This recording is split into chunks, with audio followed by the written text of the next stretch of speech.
Everybody, it's Michael DeSilvis from New Hunter Church of Christ. I want to give you an update. We haven't put any news out there for a while because we haven't getting a lot of donations. I guess because everybody's scared about what's going to happen on September the 22nd through the 24th of this year. Well, I'm going to tell you the truth about it. I think a lot of it is all hype. Because I believe that most of the stuff will happen that is supernaturally because people are going to give into the notion of fear. Remember, fear is the psychological phenomena that's behind most things that happen in the world. Remember, we live in a world that's two-faceted. And whether you believe this or not, a lot of things transcend from the spiritual realm. And we are beings that are spiritual as well as physical. And this world that we live in is physical. But at the same time, there are spiritual influences like good and bad spirits that do also play a role in our life too. Even though we don't always see them per se, but they're always around us. We just don't see them in our dimension. But sometimes they can intervene through different events. Or they can come in through different doors. Genesis chapter 6 talks about where angels come in through a door. And once the world, once they were fallen out of heaven, they do believe they cohabited with the females, meaning they had an offspring. So the very demons that they have now that pose as aliens or appear as grays, as they're called, and like HBO, like in HBO, but like in Close Encounters and like say The Molter. I used to love that show, even though I know there was not a shred of truth in it. But there are beings that come from a different dimension, but they don't come from a different planet. These beings are demons that are fallen angels that are allowed to roam the earth. Not all demons roam the earth, because a lot of them have been chained in darkness, because that's where God chained them. But there's a number of them that have roamed the earth. And these are the fallen children. These are the children of those demons. The 7 sons of thunder that are talked about in the Bible, they say that's the 7 sons of Seth. I believe that's what a lot of churches teach in Genesis chapter 6. It's not that. Because a lot of people don't want to believe the real truth, that these demons cohabitated with humans. And meaning with women primarily, and they had hybrid offspring. And since they've lost their greatness, these demons are mostly in the invisible dimension that we don't see. Now, this sounds crazy to those who don't believe, but if you believe and you know what I'm talking about, you know because you study the Bible, you'll know exactly this ain't crazy. It's real. There's a real spiritual world among us, and it's very driven. And by what happens in this world, it's driven a lot by that spiritual world. Whether it be forced, like I said in the beginning, whether it be good or bad intentions, it's all driven by mostly the spiritual world. Because this world is definitely driven by a spiritual being. It is a God, and there's a devil being called Satan, who is the Lord of the air. It's driven by that. But remember, Satan cannot do nothing without God's permission. We see a very perfect example of that, like I always refer to as Job. Satan could mess with every facet of his life, but when it came to him, Satan couldn't touch him. Because God told him he could not do that. He was allowed to touch his life, shake him up and down, take everything away, take his women, kill his women, his children. He lost his health, everything. I mean, he lost his health, but God said he could not kill him. But he could mess with everything else in his life, took away his wealth, killed his family, but he was still alive. Because God kept him alive. Satan was not allowed to kill him. That's what the Bible says. So, until it was time for him to die, but Satan didn't kill him, God killed him. When it was time for him to go home. To be in paradise, that is. So, we see that with Job. So we know that Satan can't just do whatever he wants. Now, people have all these wild theories and skepticisms and things. When we look at Revelation, we know that even in Acts it tells us, before Jesus ascends, the disciples ask him, "Where are you going? Lord, Lord, where are you going?" He says, "I have to leave to prepare a place for you." He says, he goes on and says, "Well, when you come back, you won't know the day or time or hour." It also says that in Revelation chapter 1. The same thing it says there in Acts. It talks about the first few chapters about that before he ascends. At the day after the Pentecost, he ascends into heaven. Jesus goes into heaven in his resurrected body. And he says the same thing is also repeated or echoed or exhorted in Revelation. So we know that this big story about, well, regarding the 22nd through the 24th, that there are a lot of prophecies that were regarded, but these aren't biblical prophecies. The Dead Sea Scrolls have a lot of divine truth in them, but they're not biblical. They're not what we call theologically. They're not canonized. They're not in sync with the Bible. They're not in harmony with the Scriptures. So that's why they're not considered part of the canonicity of the 66 books that are in the Bible. That's the Old and New Testament put together, the whole book. So we have 66 letters composed from Genesis through Revelation, and that makes up the whole Bible. Now, the canon's not part of those books, but there is a lot of biblical insight in there. And in there, it does give roundabout certain dates and times. Some of the Jewish earlier manuscripts, which are not part of the Bible, do give some other insight too. But we don't know that for sure because the Bible doesn't give us those insights. It gives us months. And it gives us certain amounts of time, but it doesn't tell us exactly as when, day of the week and year. Because that's not in the Bible. This stuff's coming from other writings like the Quran and Dead Sea Scrolls and Apocrypha and things, different versions of it. So, and some of all that stuff was not given. That was written outside of the Scriptures. The Scriptures were written on parchment, but they were not part of the Apocrypha. That was other books that were written that were outside of the Bible. And the Bible, here were what are called photographs, or what they call permuscripts, which were books that were written that were copied, but they were not Apocrypha. Apocrypha is something that you write on, but it was also other books. They called it a collection of other books that were written by other people during the time when the Bible was written, but they weren't considered as being part of the canon. So that's where they get all this wildness, saying that there's going to be a comet that's going to hit the earth, or a flood. I believe a lot of stuff that's really going to happen on those dates, like I said in the beginning, are really a result of people not reading their Bibles, for one, falling away from God, for two, and number three, giving in to all the monarchy that's on the internet. A lot of stuff what we're saying here is true, but a lot of it that's on the internet is what's going to cause a lot of global unrest, not just here in the United States, but all over. And I believe there's going to be some supernatural things that are evilly going to happen, and I believe God's going to be doing some supernatural things during that time between this 22nd and 24th. So it might result this stuff to happen in America and around the world, because the world's going into a real dark time because it's drawn away from God. It's torn itself away from God. So not just the U.S. is in judgment under God, but the whole world is.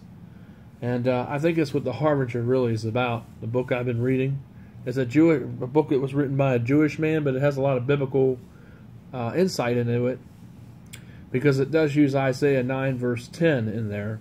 And I've read all of the Harbingers just about. Well, actually I have to read chapter 13, but that'll give the 9th Harbinger. And all these Harbingers have already happened, have occurred. These are all warnings that were given from God. This man revelates and uses Isaiah 9 verse 10 from the chapter. And all this stuff, I went back and checked it all out online, and all stuff checks out. These things were said, and they had no idea what they were saying, but they were actually revowing what Israel said. And then everything they said, basically, they just restated, so it made sure that it was proclaimed, or it was a proclamation to make sure it was carried out. So basically, what we've done is we have put the leaders have invoked judgment over us by the words they used reciting Isaiah 9 verse 10. And back then when they did it, had no idea, but that's what they did. Basically all this stuff is in the Bible, and in the book it goes through and talks about all those things. So there's a lot of truth to it. Now, as far as the economy is going to collapse, I don't think it's going to happen on the 22nd through the 24th of September, but I know it's going to happen probably within maybe a year from now to 2 more years. But it's not going to happen this September.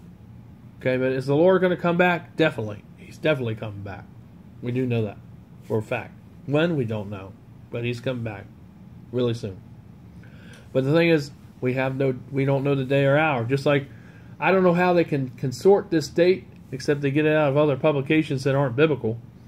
And then they get everybody all scared and up in arms. It's all part of the way of divide and conquer, if you really think about it. That's really what it's all about, to get everybody all uproared. And then all of a sudden we have people fighting each other out in the streets and people going crazy.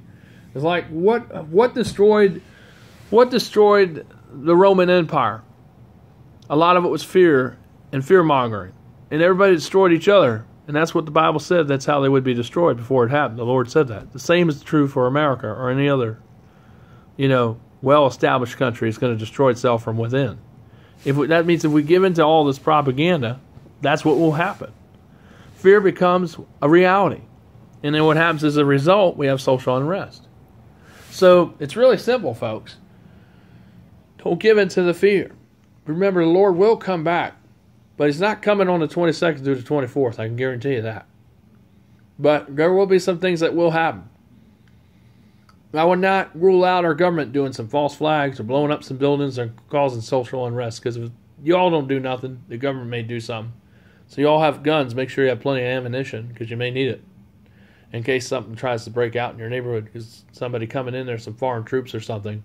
I would really keep your eyes open between the 22nd and 24th of September, because there's really something sinister and evil, and there definitely is a lot of evil stuff happening. I've never seen this level of darkness ever in a long time. It's like the times before Christ came.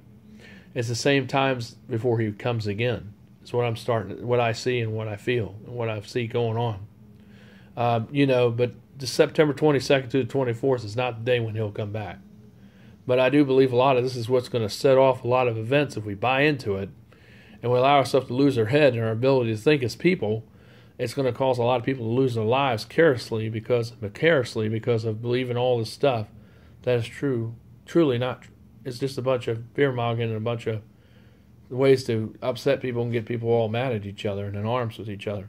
We need to run America like we need to run it like usual. Go to the store, work, earn a living on these days. They got the bicycle race coming in town. You go enjoy that. Have a peaceful event. That's on the 22nd, the 24th. Go and have a peaceful event. All the kids will be off on that day because Hanover and Henrico has canceled school on the 24th, which is ironic. I think it's like Labor Day or something. But it's weird how that coincides with everything that may happen with the events of what they're trying to put out on the internet about some comet hitting the world and between the 22nd and 24th of September 2015. It's absurd. But don't give in to that stuff. Follow the Bible, believe in the Lord, come back to the Lord, repent of your evil ways, and God will heal this land. Because we really have fallen away from God. We really have. And we need to get back to God. That's really what we have to do, folks. Because we're just going to deserve what we deserve. And God's going to definitely throw the raft on us. Because God has already showed us a lot of signs, but we ignored them and kind of like spit or spat at God or cursed God, when we should be coming back to Him and repenting. And that's what we really all need to do. It doesn't matter if you're black or white or whether you're in a gang or where you're at. Whatever color you are, you need to come back to the Lord Jesus Christ and get away from the world and renew your relationship, because things are starting to get really crazy, and they really are in this country. I mean, I've never seen so many cops shooting people. I've never seen so many people shooting cops. I've never seen people attacking people just walking down the street or walking downtown. All over America. It's not just happening in one area. I mean, there's just all kinds of unbelievable things there's so much stuff going on. It's not always reported, at least not on the regular news. But it's definitely going on, and it's on an increase. And even cops are being victims, and a lot of these cops are good cops, but they're getting shot at and killed. And there's some cops that are doing bad that need to be killed because they were bad, but not all cops. There's a lot of cops that are good cops too. A lot of them are, but there's a few that ruin it for all of them. And those are the ones, if you know about them, you're in the police force, you need to report these people and get them, locked up. Get them out of there, because they're going to give you all a bad name. You're all out there helping the people. You don't need somebody in there going in there and using their power the wrong way. And if you know they're doing that and using their authority, usurpantly using it the wrong way, then you need to report them so that they can be arrested and be taken out of the force. Because you don't need them to give you all a bad name, because when things get bad, we're going to need each other. We're all going to need to help one another. So the good cops, You need to get the word out and get rid of the bad cops. And if you know they're in there, you need to expose them blue people that are bad. Because I know this is a secret, but doing bad and doing things that are dishonest are not the way to be as being a police officer. You know, I know a lot of people think you need more money. So the way to do is do, you know, organize drugs and crime and steal some of the drug money. You know, you hear a lot of that going on, you know. And, you know, cops will be doing that. And it's wrong because they're not supposed to touch the evidence. But some of them do take off the top. And I would say a lot of them do. I'm not saying most of them do, but I would say a small minority do. But most of them are honest. When they get drugs and a lot of drug money, they take it to evidence. And they don't touch it. They count it, weigh it, do what they got to do with it. But they don't take a little piece off the top, you know, keep it for themselves. Now, they'll leave it alone. But there's some that do that. And if you know people are doing that kind of scheme, you need to report them. Whatever process you need to do it. You need to get them out of there. Because if they're in your department, they're going to ruin the whole department that you're in. All you need is one bad apple and it ruins all of them. So, trust me. Trust me on this. If you know somebody's doing something wrong, you need to report them. All right? That's the right way on how to do that. That's the right way on how to go about it. And we all got to work together. We got to assist the military and assist the cops. That's what we're supposed to do when times get uncertain. And if people do buy into this fear that, you know, things are going to happen, it's because people made it happen because they gave into the fear. That's how a lot of stuff is going to happen between the 22nd and 24th of September. But like I said, if you control your head and be calm and don't give into that stuff, that day will go by just like any other. And everything will be fine. Just like it's fine right now for the most part. But the ones that aren't fine, we all need to watch our neighbors and watch our backs and be vigilant out in the community and watch out for our kids and look out for the children, because we need to be people watching out for the kids, because there are bad people around, and I think it's going to escalate more and more, and I think we need to be aware of that fact, because the times and the days are getting short and the end is near. And I don't say this to be lightly or to be crazy. I'm just saying the truth because that's what the Bible's revealed to me. The end is near as prophecy. So we need to really take heed of these words and get ourselves and our lives in step with Christ. You know, don't worry about the 22nd, 24th. Just stay calm so you can think. Remember, when you're calm, you can think. You can work things out. You can do things to help your fellow man. That's what Christians are supposed to do. But when you get scared, you don't think. So remember that. So Michael De Silva's peace, shalom. Take care. From New Hunter Church of Christ, Evangelist. Bye for now. Subscribe down below and please donate. Come on, we need help. You know, because they stop the money coming in, you know, I'm going to be in a lot of trouble. I'm going to lose my place where I'm living. So please make a donation and help us out so I don't. So I can have some income. Because there's a lot of stuff I do here. You all know it. You watch my videos. You watch my sermons. Please help me out. I really need your help. You know, because of this, because of all the stuff happening. I'm going to need some cash on hand in case something like that happens. So if you want to send a donation or bring it on by, give me a call, 804-789-9373.